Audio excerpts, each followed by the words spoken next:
ધોરણ 11 chapter number 1 રસાયણ વિજ્ઞાનની કેટલીક પાયાની સંકલ્પનાઓ વિડિયો નંબર 13 મિત્રો આજનો આપણો ટોપિક છે આણ્વીય સૂત્ર માટે પ્રમાણ સૂચક સૂત્ર। હવે આજે આપણે એક નવો શબ્દ જોઈએ છીએ પ્રમાણ સૂચક સૂત્ર। તો પ્રમાણ સૂચક સૂત્ર કોને કહેવાય?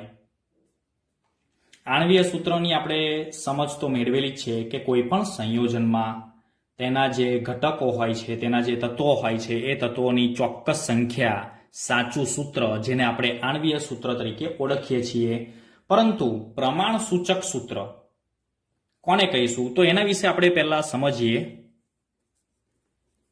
પ્રમાણ સૂચક સૂત્ર એટલે શું? મિત્રો, કોઈ પણ સંયોજન હોય તે સંયોજનમાં રહેલા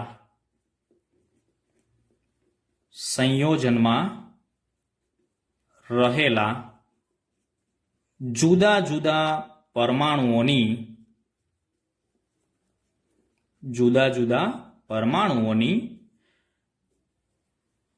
પૂર્ણ સંખ્યાનો સરળ ગુણોત્તર એટલે પ્રમાણ સૂચક સૂત્ર। મિત્રો, સૌથી અગત્યની બાબત છે સંયોજન। કોઈ પણ સંયોજન આપેલું હોય, આપણે એક ઉદાહરણ દ્વારા સમજીશું એટલે તમે ક્લિયર થઈ જશો। સંયોજનમાં રહેલા જુદા જુદા પરમાણુઓ અને એ પરમાણુઓની જે પૂર્ણ સંખ્યા હોય તેનો આપણે સરળ ગુણોત્તર મેળવવાનો છે। દાખલા તરીકે અહીંયા આપણે વાત કરીએ સંયોજનમાં રહેલા, તો કોઈ એક સંયોજન આપણે લઈ લઈએ એટલે તમને એક્ઝેક્ટ ડેફિનેશન સાથે આપણી જે સમજણ છે એ સમજણ પણ આપણે ક્લિયર કરવાનો પ્રયત્ન કરીએ। તો આપણી પાસે છે એક હાઇડ્રોજન પેરોક્સાઇડ।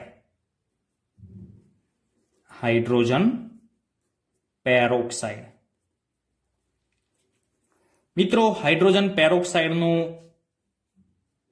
સ્ટ્રક્ચર એટલે કે આપણને ખબર છે તેનું બંધારણીય સૂત્ર H2O2 છે। હવે H2O2 જે છે એમાં હાઇડ્રોજન અને ઓક્સિજન બંને તત્વો છે। હાઇડ્રોજન અને ઓક્સિજન એટલે કે સંયોજનમાં રહેલા જુદા જુદા પરમાણુઓ। તો આપણી પાસે સંયોજન છે હાઇડ્રોજન પેરોક્સાઇડ, તેમાં જુદા જુદા પરમાણુઓ છે હાઇડ્રોજન અને ઓક્સિજન। હવે હાઇડ્રોજન અને ઓક્સિજનનો મારે સરળ ગુણોત્તર મેળવવો છે। તો અહીંયા મારી પાસે મને ખ્યાલ છે કે હાઇડ્રોજન પરમાણુની સંખ્યા છે 2, તો અહીંયા હું 2 મૂકીશ, અને ઓક્સિજન પરમાણુની સંખ્યા છે 2, તો 2:2 થશે। હજુ આનો સરળ ગુણોત્તર મેળવવા જઈએ તો 1:1 થશે। તો મિત્રો, આ જે 1:1 છે તેને આપણે કહીશું પૂર્ણ સંખ્યાનો સરળ ગુણોત્તર। તો હવે તમને કમ્પ્લીટ સમજ પડી હશે કે સંયોજનમાં રહેલા જુદા જુદા પરમાણુઓની પૂર્ણ સંખ્યાનો સરળ ગુણોત્તર મેળવવો। તો અહીંયા 1:1, તો 1 એટલે શું? તો 1 એટલે અહીંયા હાઇડ્રોજન અને બીજો 1 છે તે બીજો ઓક્સિજન। તો એનું જે પ્રમાણ સૂચક સૂત્ર આપણે મેળવીએ તો અહીંયા આપણે લખીશું પ્રમાણ સૂચક સૂત્ર। તો પ્રમાણ સૂચક સૂત્ર થશે અહીંયા 1:1 છે, તો એનું સૂત્ર આપણે લખીએ તો 1 હાઇડ્રોજન અને 1 ઓક્સિજન, HO। તો HO થયું તેનું પ્રમાણ સૂચક સૂત્ર। હવે જો પ્રમાણ સૂચક સૂત્રનું આપણે દળ મેળવીએ તો અહીંયા આપણે જોઈએ હાઇડ્રોજનનું દળ છે 1 અને ઓક્સિજનનું દળ થશે 16।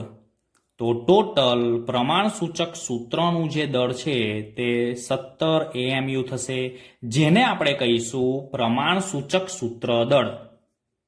પ્રમાણ સૂચક સૂત્ર દળ। પરંતુ મિત્રો, આ સાચું નથી। પ્રાયોગિક રીતે આપણે જોઈએ આ તો પ્રમાણ સૂચક સૂત્ર અને તેનું દળ થયું, પરંતુ પ્રેક્ટિકલી આપણે જો વિચારીએ તો અહીંયા તો હાઇડ્રોજન પેરોક્સાઇડ જે છે તે હાઇડ્રોજન પેરોક્સાઇડનું જે દળ છે તે દળ તો 34 એટોમિક માસ યુનિટ મળે છે પ્રેક્ટિકલી, નહીં કે 17 એટોમિક માસ યુનિટ। આ તો થયો એનો સરળ ગુણોત્તર, અને સરળ ગુણોત્તર મેળવીને તેનું આપણે દળ શોધ્યું। પરંતુ ખરેખર હાઇડ્રોજન પેરોક્સાઇડનું જે મોલર દળ છે, આણ્વીય દળ છે, તે તો 34 એટોમિક માસ યુનિટ છે. તો મિત્રો, આપણે અહીંયા જે પ્રમાણસૂચક સૂત્ર દળ મેળવ્યું 17 એટોમિક માસ યુનિટ, એને કઈ ગુણક સંખ્યા વડે ગુણીએ તો આપણને 34 મળે? તો મિત્રો, અહીંયા પ્રમાણસૂચક સૂત્ર દળ જે 17 છે, તે 17ને હું જો 2 વડે ગુણીશ તો મને મળશે 34. એનો મતલબ એ થાય છે કે આ એક ગુણક સંખ્યા આપણને મળી, ગુણક સંખ્યા. તો આપણને મળતું પ્રમાણસૂચક સૂત્ર દળ છે, તે પ્રમાણસૂચક સૂત્ર દળને કોઈ એક એવી સંખ્યા, ગુણક સંખ્યા વડે ગુણીએ કે જેથી આપણને જે તે સંયોજનનું સાચું મોલર દળ મળે. તો એનો મતલબ એ થયો, જો આપણે પ્રમાણસૂચક સૂત્ર દળને ગુણક સંખ્યા વડે ગુણીએ તો એવી જ રીતે પ્રમાણસૂચક સૂત્ર HO ને પણ જો આપણે ગુણક સંખ્યા વડે ગુણીએ, દાખલા તરીકે હું જો HO ને 2 વડે ગુણીશ તો મને H2O2 જે સાચું અણુસૂત્ર મને મળશે. આને કહીશું આપણે સાચું સૂત્ર. સાચું સૂત્રનું બીજું નામ છે આણ્વીય સૂત્ર. આણ્વીય સૂત્ર. તો મિત્રો, આ મળ્યું આપણને આણ્વીય સૂત્ર. આને આપણે કહીશું આણ્વીય સૂત્ર. તો આણ્વીય સૂત્ર પરથી પ્રમાણસૂચક સૂત્ર કેવી રીતે મેળવાય અને પ્રમાણસૂચક સૂત્ર પરથી આણ્વીય સૂત્ર કઈ રીતે મેળવાય, જે આપણે ગુણક સંખ્યા વડે નક્કી કરી શકાય. તો આણ્વીય સૂત્રની જો મારે ડેફિનેશન લખવી હોય તો સંયોજનના અણુમાં રહેલા, અહીંયા આપણે લખીશું આણ્વીય સૂત્ર સંયોજનના અણુમાં રહેલા જુદા જુદા પ્રકારના પરમાણુઓની ચોક્કસ સંખ્યા દર્શાવે છે મિત્રો. ચોક્કસ સંખ્યા દર્શાવે તેને આપણે આણ્વીય સૂત્ર કહીએ છીએ. તો મિત્રો, પ્રમાણસૂચક સૂત્ર અને આણ્વીય સૂત્ર આપણે જોયું કે ધારો કે 17 ને કોઈ એક ગુણક સંખ્યા જેને આપણે સ્મોલ n વડે દર્શાવીએ છીએ, તેને આપણે કેટલા વડે ગુણીએ તો આપણો જવાબ 34 મળે. તો અહીંયા આગળ આ જે n છે તેને આપણે ગુણક સંખ્યા તરીકે ઓળખીએ છીએ. આનો ઉપયોગ આપણે પાછળથી એક્ઝામ્પલમાં કરવાનો છે, માટે આ સમજવું સૌથી જરૂરી છે. તો એ મારે ગુણક સંખ્યા મેળવવી હોય તો એ ગુણક સંખ્યા મેળવવા માટે મારે 34/17 કરવું પડશે. તો એના બરાબર મને 2 મળશે. તો એ 2 ને આપણે આ રીતે ગુણીને આપણે સાચું આણ્વીય સૂત્ર H2O2 હાઇડ્રોજન પેરોક્સાઇડ મેળવી શકીએ છીએ. કહેવાનો મતલબ એ થયો કે આ 17 છે તે શું છે? તો 17 છે તે પ્રમાણસૂચક સૂત્ર દળ છે. અને 34 છે તે શું છે? તો કે આણ્વીય સૂત્ર છે. મિત્રો, આને આપણે અહીંયા ઇન્ડિકેટ કરીશું. આ છે આણ્વીય દળ છે અને આ 17 છે તે પ્રમાણસૂચક સૂત્ર દળ છે. પ્રમાણસૂચક સૂત્ર દળ. તો મારે n બરાબર એટલે કે ગુણક સંખ્યાનું જો મારે સૂત્ર બનાવવું હોય તો બનાવી શકાય મિત્રો. કઈ રીતે? તો ઉપર આવશે આણ્વીય દળ કાં તો મોલર દળ, આણ્વીય દળ કાં તો બીજો શબ્દ આપણે વાપરીએ છીએ મોલર દળ, અને ભાગ્ય આવશે પ્રમાણસૂચક સૂત્ર દળ. તો એના પરથી મારે n એટલે કે ગુણક સંખ્યા જેને આપણે કહીએ છીએ તે આપણે આ રીતે મેળવીએ છીએ, ગુણક સંખ્યા. હવે મિત્રો, એક એક્ઝામ્પલ છે આપણી પાસે. તો એક્ઝામ્પલ આપણે જોઈએ. પહેલા નાના એક્ઝામ્પલ આપણે શીખીએ, એના પરથી આપણે એક મોટો એક્ઝામ્પલ ગણીશું જે મોસ્ટ આઈએમપી છે. ચલો, કાર્બનિક એસિડ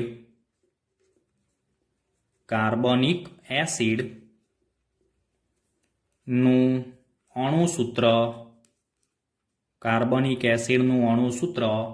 CH3COOH છે તો તેનું પ્રમાણસૂચક સૂત્ર મેળવો. ચલો મિત્રો, આગળની સમજણનો ઉપયોગ કરવાનો છે. તો સૌ પ્રથમ આને આપણે સંખ્યા સ્વરૂપે લખી દઈએ. તો CH3COOH છે તો એને પહેલા આપણે આ રીતે લખી દઈશું. કાર્બન કેટલા છે? 2. ચલો, હાઇડ્રોજન કેટલા છે?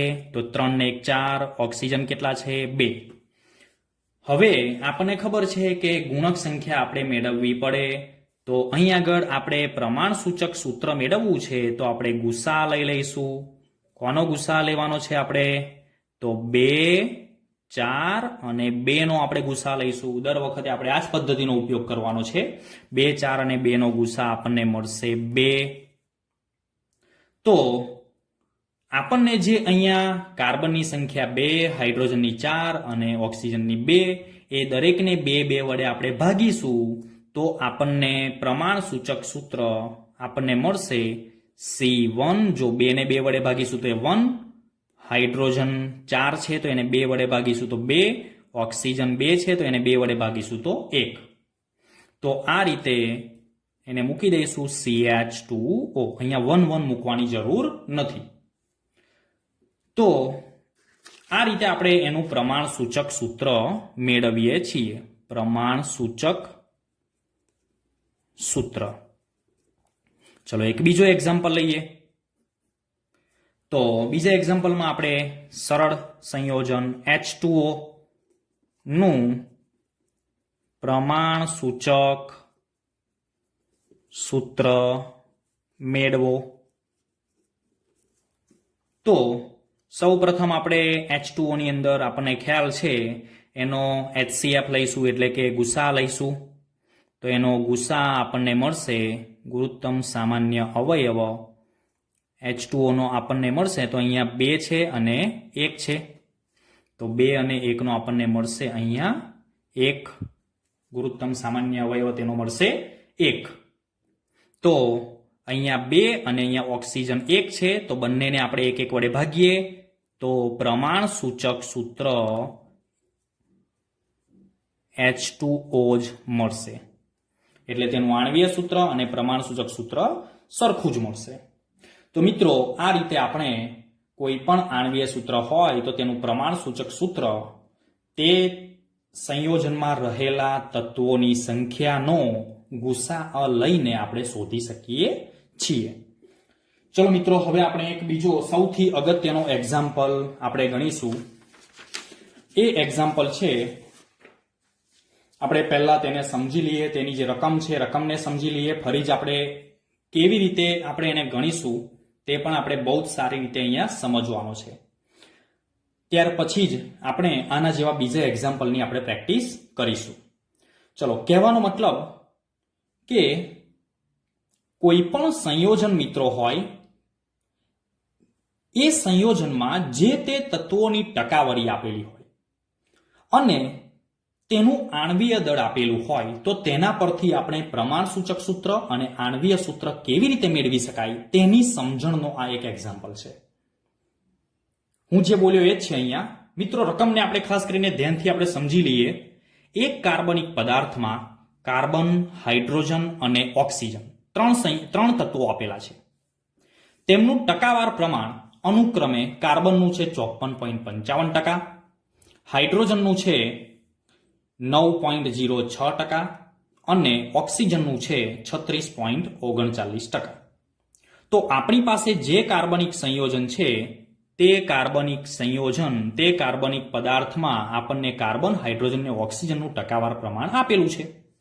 તો તે તત્વોના ટકાવાર પ્રમાણ પરથી પ્રમાણસૂચક સૂત્ર મેળવવાનું છે અને આણ્વીય સૂત્ર મેળવવાનું છે. અને આપણને જે બીજું આપેલું છે તે કાર્બનિક પદાર્થનું આણ્વીય દળ આપેલું છે. તો કાર્બનિક પદાર્થનું આણ્વીય દળ આપણને આપેલું છે અહીંયા 88 ગ્રામ પ્રતિ મોલ આપેલું છે. તો આટલો ડેટા આપણને આપેલો હોય એના પરથી આપણે જે તે સંયોજનનું પ્રમાણસૂચક સૂત્ર અને આણ્વીય સૂત્ર મેળવવાનું છે. ક્યારેક મિત્રો એક્ઝામ્પલમાં એવું પણ આપેલું હોય, અહીંયા હું આ જ એક્ઝામ્પલની રકમની બીજી એક રકમ બનાવવા જઈ રહ્યો છું. તો કોઈ એક કાર્બનિક પદાર્થમાં કાર્બન અને હાઇડ્રોજનનું જ પ્રમાણ આપેલું હોય, પણ ઓક્સિજનનું પ્રમાણ ન આપેલું હોય. એટલે કે કાર્બન અને હાઇડ્રોજન 54.55 અને 9.06 છે અનુક્રમે. તો આપણે આ બાબતને ક્લિયર કરવી જરૂરી છે કે કોઈ પણ સંયોજનમાં જે તે ઘટકો છે એ ઘટકોનું ટોટલ પ્રમાણ હંમેશા 100% થવું જોઈએ. અહીંયા આપણે કાર્બન, હાઇડ્રોજન અને ઓક્સિજનની ટકાવારીનો સરવાળો કરીએ તો ટોટલ 100 થાય છે. એટલે એવી જ રીતે જો આપણને કાર્બન અને હાઇડ્રોજન અને એ બંનેનું પ્રમાણ 54.55 અને 9.06% આપેલું હોય, પરંતુ તેનો ટોટલ સરવાળો 100% થતો નથી, તો એનો મતલબ આપણને કાર્બન અને હાઇડ્રોજન જો આપેલા હોય પરંતુ ત્રીજું તત્વ આપણને આપેલું નથી, તો ત્રીજું તત્વ હંમેશા આપણે ઓક્સિજન જ લેવાનું છે.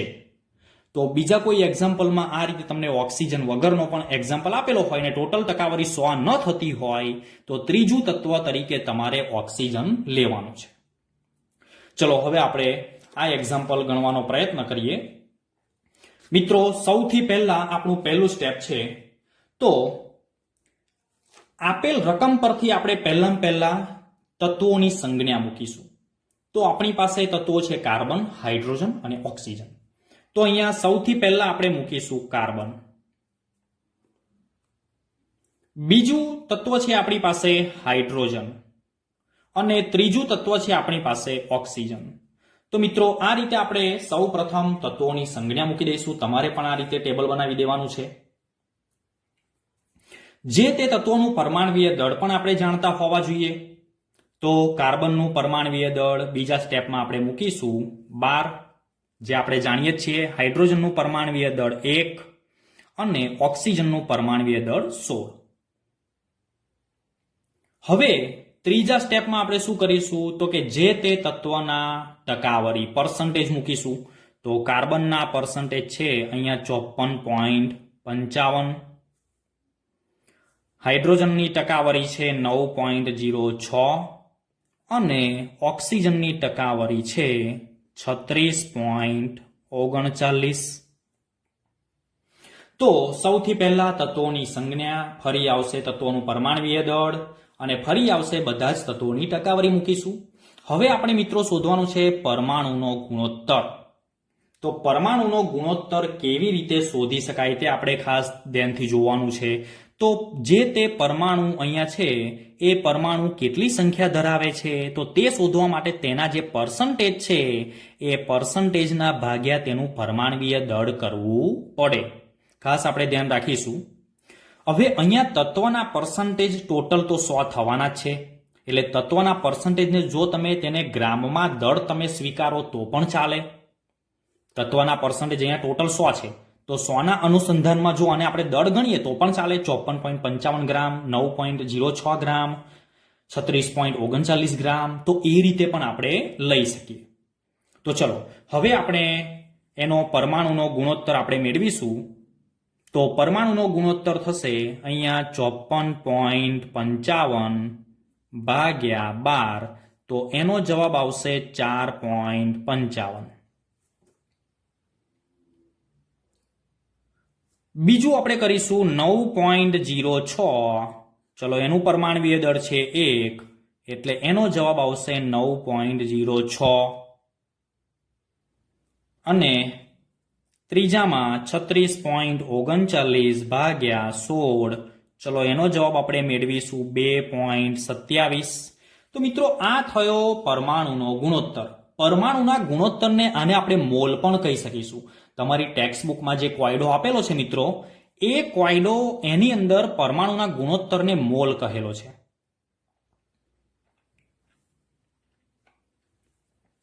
હા મિત્રો, તો હવે આપણે જે તેનું દળ ભાગ્યા જો પરમાણ્વીય દળ આપણે કરીશું તો એને આપણે મોલ કહીશું. આપણને ખ્યાલ છે, અહીંયા એક સૂત્ર લખી દઈશું. મોલ બરાબર, તમને ખ્યાલ હોય કે ના હોય, પરંતુ હું અહીંયા સૂત્ર લખી દઉં. મોલ બરાબર જે તે તત્વના મોલ શોધવા હોય તો ઉપર જે તે તત્વનું દળ, અને એ દળ શામાં? તો ગ્રામમાં. અને નીચે આવશે તેનું પરમાણવીય દળ, એ જ તત્વનું પરમાણવીય દળ લખીશું. તો આ રીતે આપણે મોલ શોધાય છે. તો અહીંયા મેં તમને કહ્યું કે જો આને 100% ગણીએ તો આને જો આપણે ગ્રામમાં ગણીશું, કારણ કે આપણે તત્વ પર્સન્ટેજમાં ગણીએ કે ગ્રામમાં ગણીએ એક જ છે, કારણ કે ટોટલ પર્સન્ટેજ 100 થાય છે એટલા માટે. તો અહીંયા 54.55 ગ્રામ, તો એ શાનું વજન છે? કાર્બનનું દળ છે. અને નીચે આપણે પરમાણવીય દળ મૂક્યું, તો આ મોલ એના મળ્યા કે નહીં? હા, તો આ એના મોલ પણ કહી શકીશું. પણ આપણે અહીંયા સિમ્પલ પરમાણુનો ગુણોત્તર એવું સ્વીકારી લઈએ છીએ અત્યારે. ચલો હવે તેની સાદી પૂર્ણાંક સંખ્યાનો આપણે ગુણોત્તર લઈએ. તો સાદી પૂર્ણાંક સંખ્યા શોધવા માટે આપણે શું કરવાનું? તો સાદી પૂર્ણાંક સંખ્યા શોધવા માટે અહીંયા જે પરમાણુનો ગુણોત્તર મળ્યો તેમાંથી સૌથી નાના ગુણોત્તર વડે તમામ ગુણોત્તરને આપણે ભાગીશું. દાખલા તરીકે સૌથી નાનો ગુણોત્તર છે 2.27. તો આ ત્રણેય ગુણોત્તરને 2.27 સાથે જો હું ભાગાકાર કરીશ તો આપણને સાદી પૂર્ણાંક સંખ્યાનો ગુણોત્તર મળશે. ફોર એક્ઝામ્પલ, ચલો પહેલું કરીએ 4.55, સૌથી નાનો 2.27 વડે આપણે ભાગીશું તો આપણને અહીંયા જવાબ મળશે 2. ચલો એ જ રીતે 9.06 ભાગ્યા 2.27, તો અહીંયા આપણને જવાબ મળશે 3.99, એટલે કે આપણે 4 સમજવાનું છે અહીંયા. અને એ જ રીતે 2.27 ભાગ્યા 2.27, તો એનો જવાબ આવશે 1. ચલો અહીંયા આપણે સાદી પૂર્ણાંક સંખ્યા રાઉન્ડ ફિગરમાં મૂકી દઈશું તો 2, અહીંયા આવશે 4, અહીંયા આવશે 1. તો મિત્રો આ રીતે આપણે 5 તબક્કાની અંદર આપણે આ ટેબલ પૂરું કરવાનું છે. ફરી એક વખત આપણે જોઈ લઈએ તો પહેલા છે તત્વોની સંજ્ઞા, ફરી છે તત્વોનું પરમાણવીય દળ, ફરી છે તત્વના પર્સન્ટેજ. તો આ 3 વસ્તુ તો આપેલી જ હોય. એ જ રીતે પરમાણુનો ગુણોત્તર કઈ રીતે શોધવાનો? તો તત્વના પર્સન્ટેજ ભાગ્યા તેનું પરમાણવીય દળ. તો એ રીતે આપણે ત્રણેયનું શોધીશું. ચલો સાદી પૂર્ણાંક સંખ્યાનો ગુણોત્તર આપણે શોધવો છે. તો અહીંયા જે ગુણોત્તર મળ્યો હોય તેને સૌથી નાના ગુણોત્તર વડે ભાગી નાખીશું. તો 2.27 વડે ત્રણેયને આપણે ભાગી નાખીશું તો આપણને સાદી પૂર્ણાંક સંખ્યા મળશે.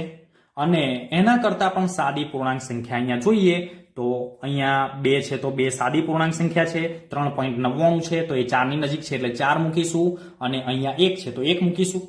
તો આ રીતે આપણે સાદી પૂર્ણાંક સંખ્યા મેળવીશું. હવે સાદી પૂર્ણાંક સંખ્યા આપણે મેળવ્યા પછી, એટલે કે આપણે આગળના ટોપિકમાં જોયું તો પ્રમાણસૂચક સૂત્ર સાદી પૂર્ણાંક સંખ્યા પરથી આપણને મળી જશે.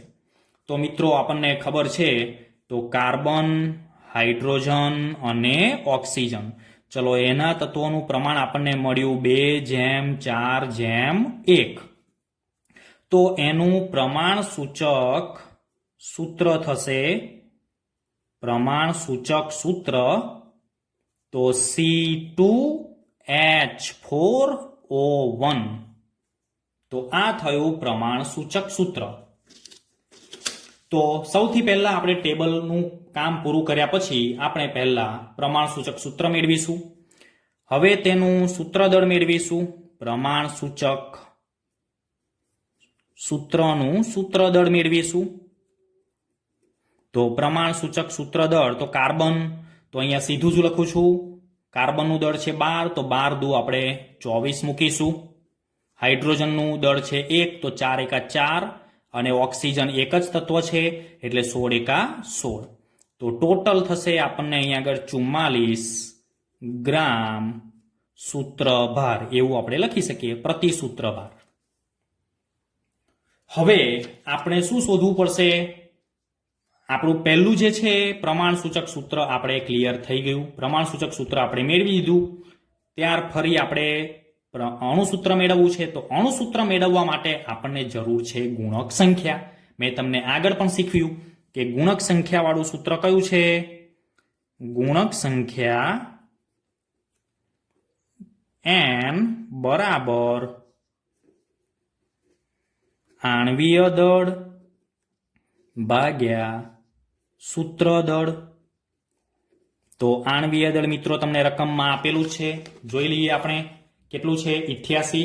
તો અહીંયા આપણે મૂકીશું આણ્વીય દળ 88 અને સૂત્ર દળ આપણે અત્યારે શોધ્યું 44. તો 88 ભાગ્યા 44 બરાબર 2. તો અહીંયા આપણને n બરાબર કેટલા મળે છે? 2 મળે છે. ગુણક સંખ્યા તરીકે આપણને 2 મળશે.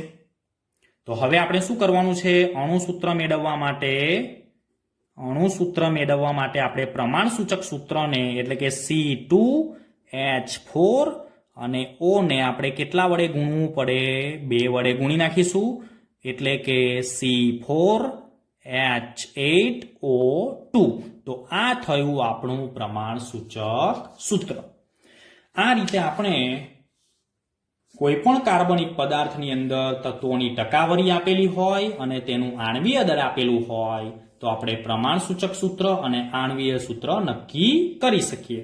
તો મિત્રો તમારી ટેક્સ્ટ બુકની અંદર પાન નંબર 16 પર કોયડો 1.2 આપેલો છે. તો એ કોયડો 1.2 તમારે બિલકુલ આ જ રીતે શોધવાનો છે. Thank you.